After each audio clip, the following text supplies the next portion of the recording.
കേരളത്തിൻ്റെ മുഖ്യമന്ത്രിയെ ആകാശത്തുനിന്ന് വധിക്കാൻ ശ്രമിച്ചത് വലിയ കോളിളക്കമാണ് ഇവിടെ സൃഷ്ടിച്ചത്. ഒരു സംസ്ഥാനം ഭരിക്കുന്ന മുഖ്യമന്ത്രിക്കെതിരെ എല്ലാ സുരക്ഷയെയും ഭേദിച്ചുകൊണ്ട്, അതും വിമാനത്തിനുള്ളിൽ വെച്ച് വധശ്രമം ഉണ്ടായിട്ടും അതിൻ്റെ കുറ്റപത്രം നൽകാൻ ഇതുവരെ കഴിഞ്ഞിട്ടില്ല. ഇത് സർക്കാരിൻ്റെ കഴിവുകേട് മാത്രമാണെന്ന് കോടതി കണ്ടെത്തിയിരിക്കുകയാണ്. അങ്ങനെ മുഖ്യമന്ത്രി പിണറായി വിജയനെ വിമാനത്തിനുള്ളിൽ വധിക്കാൻ ശ്രമിച്ചു എന്ന കേസിൽ അതിരൂക്ഷ വിമർശനം നടത്തിയിരിക്കുകയാണ് കോടതി.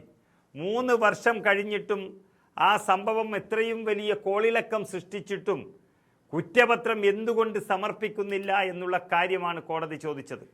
കേന്ദ്ര അനുമതി ലഭിക്കാത്തതിനാലാണ് കുറ്റപത്രം സമർപ്പിക്കാൻ വൈകുന്നത് എന്ന് പ്രോസിക്യൂഷൻ കോടതിയെ അറിയിച്ചുവെങ്കിലും പ്രോസിക്യൂഷൻ നൽകിയ വിശദീകരണം ഒട്ടും തൃപ്തികരമല്ല എന്ന് തിരുവനന്തപുരം ജില്ലാ പ്രിൻസിപ്പൽ സെഷൻസ് കോടതി വിമർശിക്കുകയും ചെയ്തു. 1-ാം പ്രതി ഫർസിൻ മജീദ് പാസ്പോർട്ട് പുതുക്കാൻ വേണ്ടിയുള്ള ഒരു അനുമതി തേടി നൽകിയ ഹർജി പരിഗണിക്കുമ്പോഴാണ് കോടതിയുടെ വിമർശനം ഇപ്പോൾ ഉണ്ടായിരിക്കുന്നത്.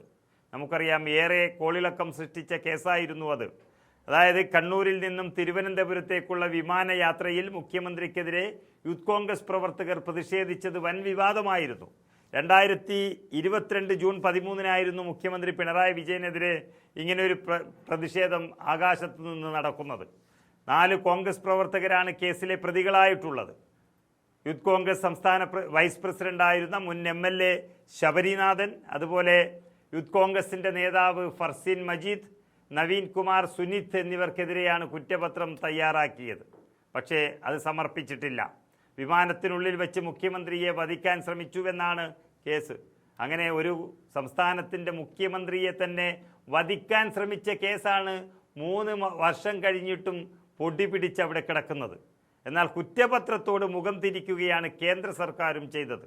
2024 ഏപ്രിലാണ് കുറ്റപത്രം കേന്ദ്ര സർക്കാരിൻ്റെ അനുമതിക്കായി അയച്ചത്.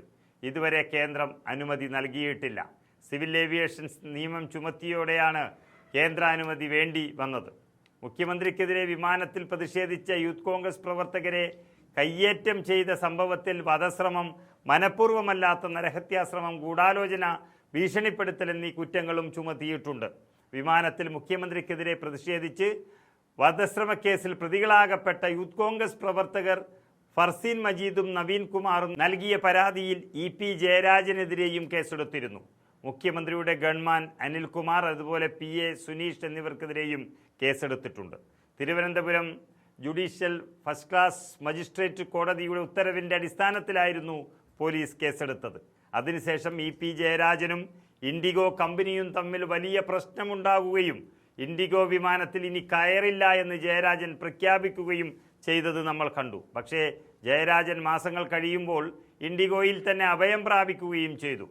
എന്നാൽ കുറ്റപത്രം നൽകാതെ ഒളിച്ചുകളിക്കുന്ന പിണറായി സർക്കാരിനറിയാം തങ്ങൾക്കെതിരായി ഈ കേസ് മാറും എന്നുള്ളത്. പ്രതികൾക്കെതിരെ ജയരാജനും മുഖ്യമന്ത്രിയുടെ സുരക്ഷാ ഉദ്യോഗസ്ഥരും നടത്തിയത് വലിയ ആക്രമണമായിരുന്നു, വലിയ മർദ്ദനമായിരുന്നു.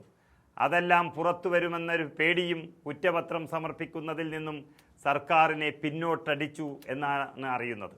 ഏതായാലും മുഖ്യമന്ത്രിക്കെതിരെ വധശ്രമം നടന്നു, കള്ളക്കേസിൽ കുടുക്കാനല്ലാതെ നടന്ന കേസിന് കുറ്റപത്രം നൽകാനുള്ളൊരു ശേഷി ഈ സർക്കാരിനില്ല എന്നിതിലൂടെ തെളിയിക്കപ്പെട്ടിരിക്കുന്നു. അതാണ് കോടതിയുടെ കയ്യിൽ നിന്നും നല്ലവണ്ണം കിട്ടിയത്.